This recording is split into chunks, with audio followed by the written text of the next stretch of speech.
प्रायश्चित ये एक लघु कथा है उस लड़के के बारे में जिसने अपराध तो कोई किया नहीं मगर प्रायश्चित उसी ने ही किया। शालिनी की नानी का घर कोलकाता से कुछ किलोमीटर दूर एक बस्ती में था। वह छोटी थी पर हर गर्मी की छुट्टी में नानी के घर जरूर जाती थी। शहर में वह सुख नहीं है जो छोटे शहर में मिलेगा। भीड़ भाड़ से दूर, हरे भरे पेड़ों की हरियाली, हर समय बतियाने वाले संगी साथी, कूदने फांदने के लिए आपस में जुड़ी छतें। नानी के घर की छत से कूदकर 3-4 घर पार कर वह दीपू के घर की छत पर पहुंचकर आवाज़ लगाती, ओ काकी माँ, आज अमरूद नहीं तोड़ोगी क्या? दीपू का घर था तो छोटा सा, पर आंगन में एक किनारे में 4 बड़े बड़े पेड़ थे, अमरूद, आम और कटहल, और नीचे छोटी छोटी झाड़ियों में रंग बिरंगे फूल भी लगे थे। शालिनी को बहुत अच्छा लगता था। वह भी पेड़ पर चढ़ना चाहती थी, पर काकी माँ ने लपक कर उसे पकड़ लिया। अरे मेरी प्यारी लाडो, अगर हाथ पैर टूट गए तो तेरी नानी मुझे मारेगी बाद में, पहले तो मेरी जान निकल जाएगी। ये बंदर की तरह उछल कूद ना मचाया कर, जो तुझे चाहिए सब ले जा। शालिनी को वे बहुत अच्छी लगती थी। कितने प्यार से हिंदी बांग्ला की खिचड़ी पकाकर उसे खूब प्यार करती। कभी आम अमरूद तो कभी लूची आलूदम का लालच दिखाती। उनके हाथ का बना खाना बहुत स्वादिष्ट होता था। गोरी चिट्टी काकी माँ, दुबली पतली। शालिनी उनका चेहरा ही देखती रहती थी। उनकी उम्र तो पता ही नहीं चलती थी। कॉलेज की लड़की सी छरहरी देह, बच्चों की सी प्यारी बोली, कभी खाली बैठे नहीं देखा। हर समय काम में व्यस्त रहती। दीपू उन्हीं पर गया था। वही प्यारी मुस्कान, वही मीठी रसभरी बच्चों की सी बोली, जैसे फूल झड़ रहे हों। छत से छत पर कूदना, पेड़ की डाल खींचकर फल तोड़ना, हर तरह के फूल झोली में भरकर ले आना उसका प्रिय खेल था। यहाँ आकर शालिनी माँ को भूल जाती थी। माँ भी अपनी बचपन की सखी सहेलियों में घिरी रहती। पापा नामी व्यवसायी, उन्हें यहाँ आकर रहने की फुर्सत नहीं होती थी, पर नानी उस पर पूरी नज़र रखती थी। थोड़ी बड़ी होने पर शालिनी बहुत कुछ समझने लगी थी। सहेलियाँ तो बहुत थीं, पर दीपू का आकर्षण उसे खींच लाता था। हालांकि दीपू से वह 3 साल बड़ी थी। दीपू की दादी पूरे मोहल्ले में लड़ाका के नाम से मशहूर थी। गाली गलौज करना तो मामूली बात थी, मारपीट में भी माहिर थी। एक दिन शालिनी आई तो देखा दीपू की माँ को डंडे से पीट रही थी। उसने दौड़कर डंडा छीन कर फेंक दिया और उन्हीं के अंदाज से बोली, छी छी नानी, इस बेजुबान को जानवर की तरह पीट रही हो, इसे दर्द नहीं होता? तुम्हारा क्या चोरी किया इसने? तुम्हारा पूजा पाठ सब ढोंग है। और दीपू की दादी उससे डरने वाली नहीं थी। वह पूरे मोहल्ले की सरदार थी। बोली, बहुत दर्द है ना अपनी काकी माँ के लिए, ले जा अपनी नानी के घर, वहीं देहरी चौखट पर पड़ी रहेगी। मेरा घर खाली कर, मैं भाड़े पर चढ़ा दूँ तो 2 पैसा घर में आएगा। उस वक्त तो बुढ़िया चली गई। काली माँ का साक्षात अवतार, काला भुजंग रंग, एक सफ़ेद धोती में लिपटा कंगाल सा लंबा शरीर, हर वक्त मुँह से फूल झड़ते रहते। दीपू और शालिनी ने मिलकर माँ को उठाया, पानी पिलाया, दवाई लगाई। शालिनी उदास मन से घर लौट आई। अभी तक शालिनी अपने मौज मस्ती के लिए मानी जाती थी, बेपरवाह सी रहती थी। अब धीरे धीरे बहुत कुछ समझने लगी थी। दीपू के पापा अपनी माँ को कुछ खर्चा पानी नहीं देते, उसी की खुंदक वह अपनी बहू पर उतारती है। बेटे से अगर बोलती तो बेटा उसे धुन देता। एक दिन दीपू की माँ ने उसे पकड़ा और घर के अंदर ले गई। तू इतनी समझदार, बुद्धिमान, पढ़ने में तेज़, अपने बंधु को भी कुछ समझा, फेल हो गया इस साल। शालिनी को धक्का लगा, चुपचाप सुनती रही। उनके घर में बस एक कमरा और एक बरामदा है जहाँ वो रसोई बनाती हैं। उन्होंने एक कोने में दीपू का पूजा घर दिखाया। पूजा की अलमारी में काली माँ की फ़ोटो ताज़े फूलों से सजाया हुआ था। देख देख, ये रोज़ 2-3 घंटे पूजा करता है, कितने कितने मंत्र पढ़ता है, खुद ही सीखा है, हमें तो आता ही नहीं। लेकिन क्या इसी से ज़िंदगी कटेगी? पढ़ेगा नहीं तो क्या कमाएगा, क्या खुद खाएगा, क्या हमें खिलाएगा? काकी माँ बोलती रही, रोती रही। शालिनी चुपचाप घर चली आई। अब 15 साल की लड़की इतने बड़े लड़के को क्या और कैसे समझाएगी, सोचती रही।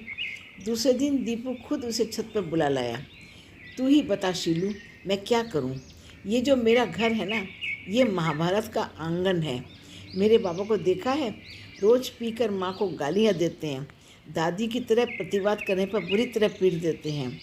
जब बढ़िया काम था तो रोज़ यार दोस्तों की महफिल जमती थी, पानी की तरह पैसा बहता था। अब उड़ गया सब, तो यार दोस्त भी सब हवा हो गए, काम धंधा सब चौपट है अब। पर अब भी वही हालात हैं, अय्याशी नहीं जाती, फीस के पैसे नहीं, किताबें नहीं, मन में शांति नहीं। तू ही बता कैसे कोई पढ़ाई करे? मेरा दिल कहता है कहीं भाग जाऊं या आत्महत्या कर लूं, पर माँ का चेहरा देखकर रुक जाता हूँ। शालिनी ने उसके मुंह पर हाथ रख दिया। ये कायरों का काम है, हिम्मत कर, रास्ता खुद ब खुद खुल जाएगा। मैं आज ही मामा से बात करके किसी हॉस्टल की व्यवस्था करा देती हूँ। नहीं नहीं, तुम मत करना, मैं कुछ सोचता हूँ। तभी नीचे से दीपू के बाबा की नशे में लड़खड़ाती आवाज़ आई। ये जमींदार की नतनी मेरे बेटों को बर्बाद करने आई है, आज ही मोहल्ले की मीटिंग बुलाता हूँ। और गालियों का दौर शुरू हो गया। उसे ही लक्ष्य करके बड़बड़ा रहे थे। दीपू शालिनी का हाथ पकड़कर छत से छत पर ले जाकर विदा करने की मुद्रा से हाथ जोड़कर खड़ा हो गया। शालिनी का अंदर तक दिल दहल गया। उसके मन में कोई पाप नहीं, फिर भी इतना बड़ा लांछन। इसके बाद शालिनी उस घर में कभी नहीं आई। नानी के घर में ही मिलकर समझाती रही, मामा से कहकर उसकी पढ़ाई फीस का चुपचाप इंतजाम करवा दिया। पर कॉलेज में आने के बाद उसका नानी के घर आना एक तरह से बंद हो गया, मिलना भी बंद हो गया। उसका मन था कि दीपू कोलकाता आकर पढ़ाई करे, पर वह राजी नहीं हुआ। एक दिन दीपू कोलकाता शालिनी से मिलने आया। शीलू, तेरी मेहरबानी से किसी तरह से मैंने 12वीं पास कर ली। टॉप तो नहीं हो सकता था, मालूम ही था, तेरे दिखाए रास्ते पर ही चलता रहा। बस अब मेरा दिल टूट चुका है। मैं क्या करूँगा मुझे नहीं पता, पर मैंने तुझे वचन दिया है, मरूंगा नहीं। शालिनी की माँ ने भी बहुत समझाया, पर वह आंखों में आंसू लिए सिर हिलाता रहा। काकी, अब ईश्वर ने चाहा तो ही मिलना होगा। लाल भभूक चेहरा, रूंधा गला और कांपता शरीर लिए तीर की गति से निकल गया। कई रातों तक शालिनी ठीक से सो नहीं सकी।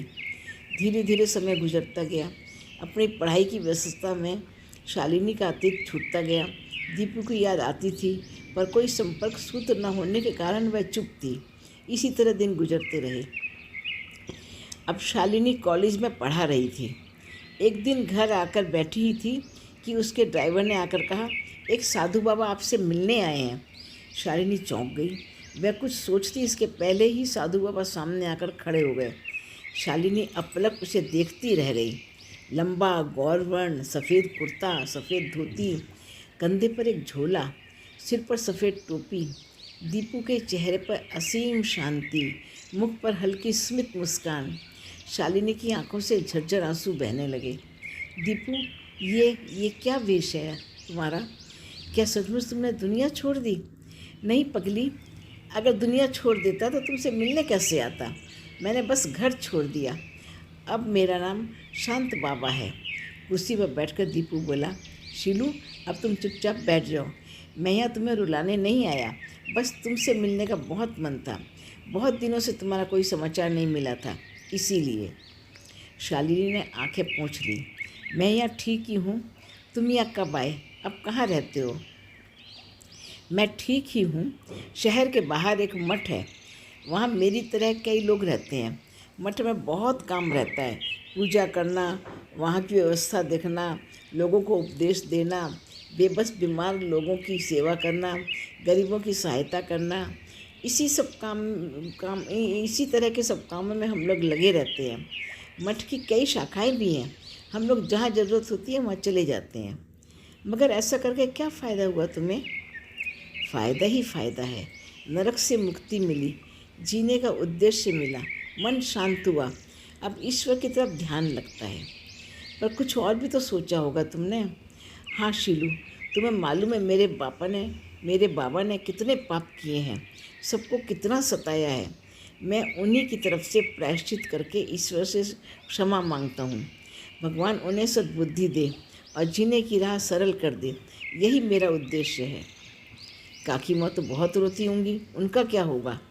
मैंने पहले ही मठ में बात कर ली है, मेरी तो कोई ज़रूरत नहीं है, पर वे माँ को हर महीने कुछ खर्चा देते हैं और 6 महीने में एक बार माँ मुझसे मिलने आती है।